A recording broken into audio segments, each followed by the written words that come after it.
Salut. On se retrouve à peu près au point où on s'est quitté dans la dernière vidéo, sauf qu'entre temps, il s'est passé pas mal de choses. Plus gros truc, c'est qu'on a quitté notre appartement à Paris, ça y est. Donc c'est derrière nous la vie parisienne.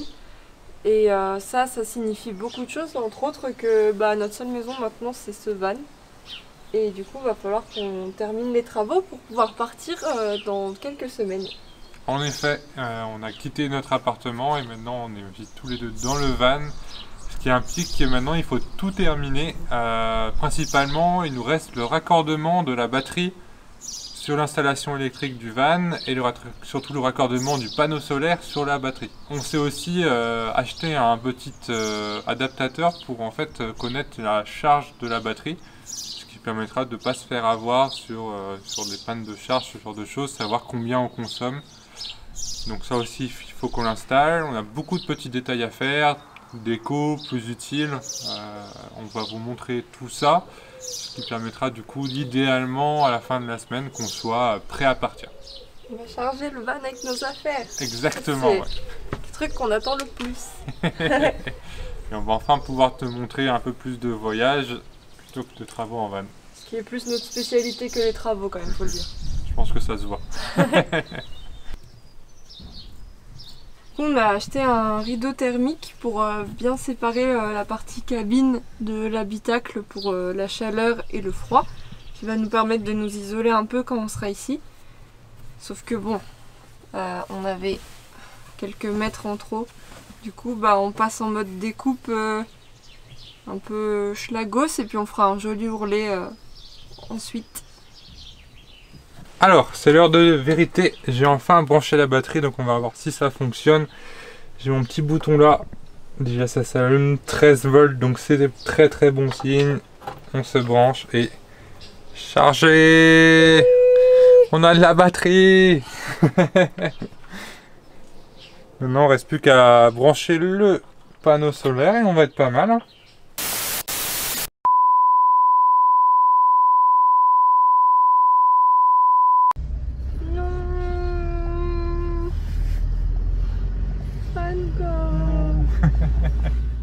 T'es prêt? Ouais, c'est bon.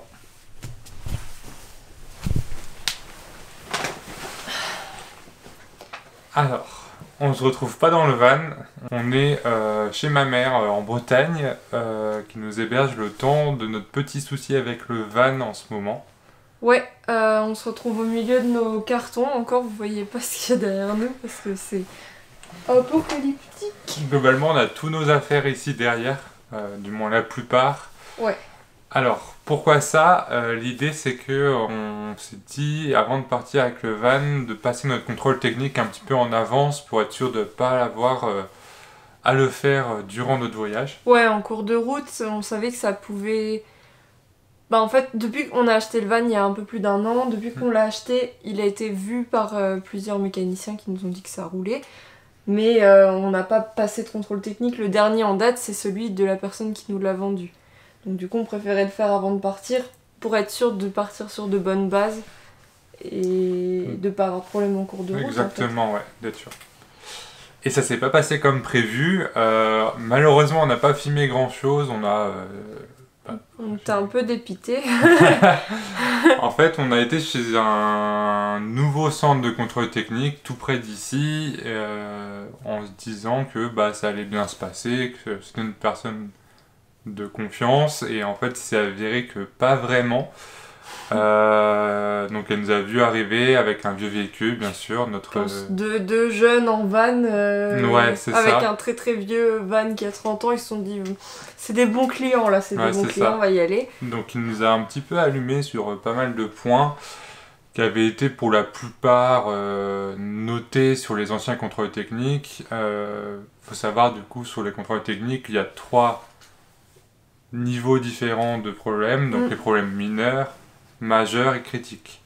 Donc critique, c'est qu'on ne peut pas rouler avec, majeur, c'est qu'ils doivent être faits dans une contre-visite, et mineur, c'est que ça doit être fait mais ça ne nécessite pas de contre-visite. En gros, tout ce qui est...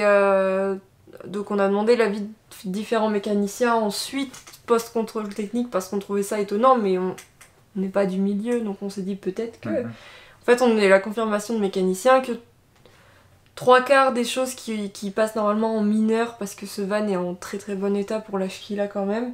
Ils nous les ont passés en majeur, voire même, on a eu une défaillance critique, donc à partir du moment où tu as une défaillance critique, tu as 24 heures pour aller faire soigner ton van chez le docteur, sinon c'est terminé, ton van est immobilisé, tu ne roules plus avec, voilà. Et donc qu'est-ce que c'est que cette défaillance critique? En fait, il faut savoir que dans le contrôle technique, je ne sais pas si vous l'avez déjà vu pour vos véhicules, mais en fait, ils font passer votre véhicule sur un banc pour tester donc tout ce qui est équilibre du véhicule, parallélisme, c'est comme ça qu'on dit? Ouais. Parallélisme, c'est ça, le frein à main et les freins. Et en fait, il faut savoir que lorsqu'il a testé les freins, cette personne a fait du coup sauter une des deux durées de frein. Soit, c'est des choses qui peuvent arriver. Le problème étant que le hasard a fait que les deux personnes qui passaient juste après nous étaient deux personnes un petit peu âgées qui avaient un véhicule en très bon état et récent. Très récent, ouais. Très récent, ouais. Et il était arrivé la même chose à ces deux personnes, d'où leur contre-visite. Donc on s'est retrouvé avec un véhicule sans frein, ou du moins quasiment sans frein. Sans frein, et on nous a laissé partir donc sans frein en disant bof. Allez-y, faites attention, serrez au frein à main. Oui, Bah c'est ouais. ça. Donc on s'est retrouvé à devoir rouler au pas jusqu'au garage le plus proche qu'on connaît du coup, pour pouvoir du coup réparer ce freinage sans trace que du coup ce soit la personne qui a fait le contrôle. Donc on nous a expliqué après en demandant à d'autres garagistes qu'ils ont des assurances pour prendre en compte ce genre de choses, parce que c'est logique, ils poussent le véhicule. Le problème c'est pas que la durée de frein est sautée, ça c'est logique, mais le problème c'est qu'il n'y a pas eu de prise en charge. En effet, il vaut mieux que ça arrive maintenant, et en plus, donc, on est reparti. Enfin, si on tapait quelqu'un ou si on avait un accident. Si on était accidenté, ouais. Si on était accidenté sur le trajet du retour, je pense que le contrôle technique aurait que ses yeux pour pleurer. Ouais. Voilà. Entre autres, voilà, on va peut-être pas s'étaler trop non plus. Le but, c'est pas de lui faire son procès, mais voilà, on est mal tombé. Et bah, ce qui fait qu'on a énormément de choses qu'on doit retaper pour passer une contre-visite. Et donc, ce qu'on peut dire de tout ça, c'est que heureusement, on a la chance de, autour de nous, avoir quand même des personnes qui s'y connaissent bien, dont c'est le métier, garagistes, mécaniciens, et qui savent du coup nous dire le vrai du faux et pas non plus passer pour des pigeons. Et donc on le répétera jamais assez, mais c'est très important de bien s'entourer, d'avoir des gens autour de vous qui s'y connaissent, de poser des questions sur des forums à plusieurs garagistes différents. Ouais. Là par exemple, il faut savoir que si on avait écouté la personne du centre de contrôle technique, on serait trouvé avec des frais, avec des factures à 4 chiffres, hein, clairement. Très vite à 4 chiffres, avec des choses qui ne sont pas essentielles pour un véhicule de cet âge-là et de cette valeur-là. Ouais, en fait le gros problème c'est qu'ils nous parlaient un peu comme si on attendait d'un véhicule qui a 30 ans, qui soit quasi à neuf en fait, avec les mêmes critères hors sécurité, je parle parce que là évidemment c'est des critères stricts, mais hors sécurité, avec des critères d'esthétique, etc., qui soient comme un véhicule qui aurait 2 ans, alors que c'est pas possible, il a 30 ans quoi.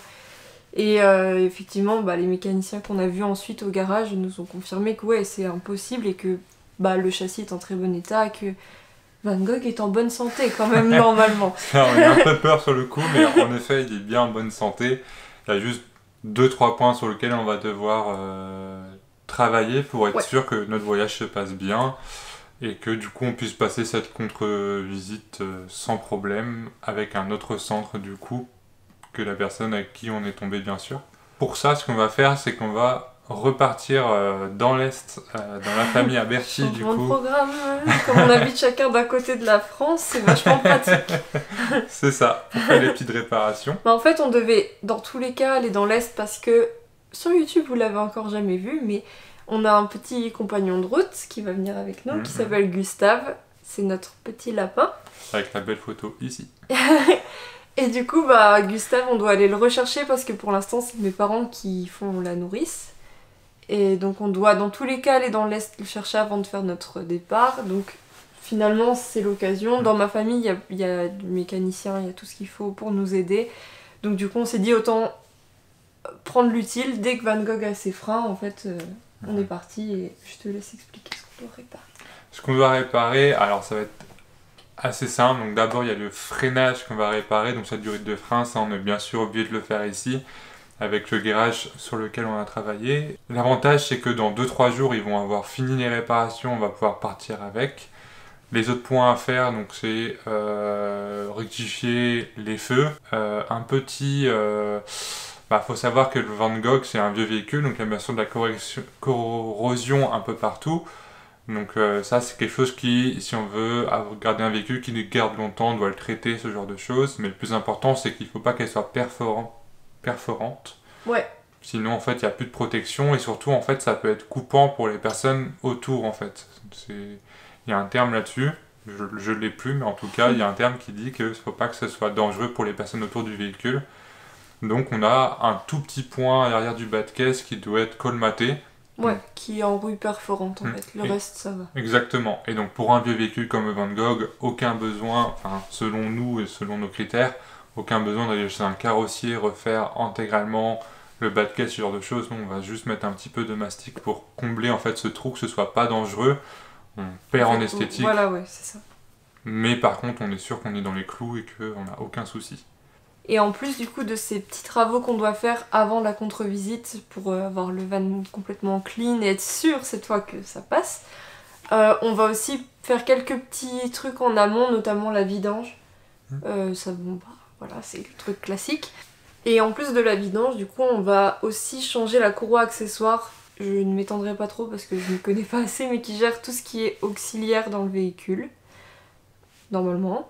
Et donc on va la changer en avance parce qu'on sait pas trop dans quel état elle est. C'est un truc qui coûte vraiment moins de 10 €, qui coûte rien, mais qui peut être chiant si tu la casses et que t'en as pas avec toi en cours de route.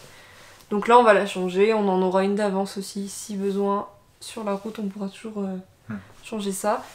Et voilà, un petit peu, ça fait déjà du boulot, sachant qu'à l'intérieur, on a aussi pas mal de choses à faire parce que bah tu l'as vu juste avant, on n'a pas pu beaucoup avancer. C'est ça, ouais. Il me reste toujours l'électricité à terminer, alors j'ai réussi à commander et recevoir les cosses et les pièces qu'il me faut pour terminer cette installation électrique et raccorder du coup le contrôleur de charge.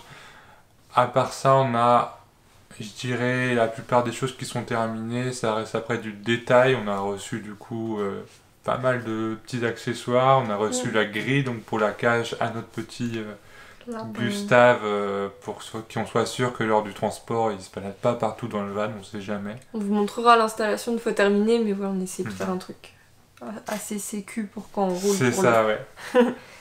Le dernier gros chantier après l'électricité qui nous restera, c'est faire une petite table pas amovible, pivotant, voilà. Et démontable. Et démontable, ouais, dont on pourra se servir pour enregistrer le podcast, pour tourner les vidéos, pour faire du montage, pour manger. Exactement, ouais. Faut savoir, du coup, faut bien penser à son van comme son utilisation propre qu'on a. On n'a pas la même utilisation que les personnes avant. On sait qu'on va sûrement devoir travailler dessus. Il y aura des jours où il va pas faire beau. On va peut-être faire des podcasts directement à l'intérieur du van. Ouais. Donc on a décidé de peut-être avoir rajouté une petite table amovible, c'est-à-dire avec un bras qui s'enlève, un petit support sous une planche. Si possible, une des planches qu'on a déjà pour pouvoir être sûr d'avoir l'espace pour accueillir qui on veut. L'idée pour nous, c'est vraiment d'avoir un studio roulant, donc c'est pas l'utilisation que tout le monde en a, effectivement, comme tu disais, mais pour nous, c'est important de pouvoir être à l'intérieur et travailler si besoin, si on peut pas travailler dehors. Et je me rappelle plus si on vous l'a montré, mais on a aussi un haut vent pour les moments où on trouve un bon spot, on sait qu'on va se poser quelques jours. S'il fait chaud, qu'on veut rester avec le lapin Gustave, qu'on veut bien sûr qu'il soit en bonne santé, on va pouvoir le mettre en place, cet auvent, et pouvoir être à l'extérieur du van, mais à proximité du van et de nos affaires pour pouvoir faire ce qu'on veut. Voilà en gros notre programme, donc c'est assez chargé, sachant qu'à l'heure où on tourne cette vidéo, il nous reste combien? On est le 20 juin. 3 semaines. Et on devait partir le 4 juillet. 2 semaines, 3 semaines? Ouais, un peu moins de 3 semaines pour finir tout ça. On verra si on arrive à partir à temps. En soi, on n'a pas d'impératif. Si on doit décaler, on décalera. Mais c'était la petite désillusion quand même. Parce que c'était déjà assez short niveau timing. Et là, une semaine de van bloquée au garage, ça nous a clairement mis mal. Le côté problématique qui est tombé, c'est qu'on sait que les pannes mécaniques, notamment c'est notre point faible, comme beaucoup de personnes je pense, on sait que ça va arriver. C'est un vieux véhicule, mais de là à se dire que on se retrouve avec D'abord, la première nouvelle d'une grosse facture et des gros problèmes presque critiques sur le van. Au final, tout s'arrange comme souvent, mais au moins, ouais. L'avoir avant même d'être parti, c'est quand même, Ouais. quand même dur à encaisser au début, mais bon, tout va bien, ça se répare et puis normalement dans quelques jours ça sera réglé, on l'aura. Et on sera finalement déjà à moitié en voyage parce qu'on l'aura pas encore aménagé, il y aura pas nos affaires, mais on partira quand même traverser la France avec, donc... Exactement, c'est ça. Une première traversée de France jusqu'à revenir ici pour notre vrai départ. Ouais. Voilà. Au bout du bout. En gros, tu sais à peu près tout. Bien sûr, vous vous doutez bien, on n'est pas resté sans rien faire, on a profité pour voir un petit peu les coins aux alentours. Ouais. D'ailleurs, si tu nous suis pas sur Instagram, c'est l'instant promo, parce qu'on est un peu plus actif. Enfin, on va dire que c'est plus instantané sur Instagram, tu verras plus au quotidien tout ce qu'on fait. Donc c'est Robert en balade aussi, et puis tu pourras du coup nous suivre un petit peu et voir de jolies photos, j'espère. Et bah à bientôt, c'était Robert en balade, et on a hâte de pouvoir partir avec ce van.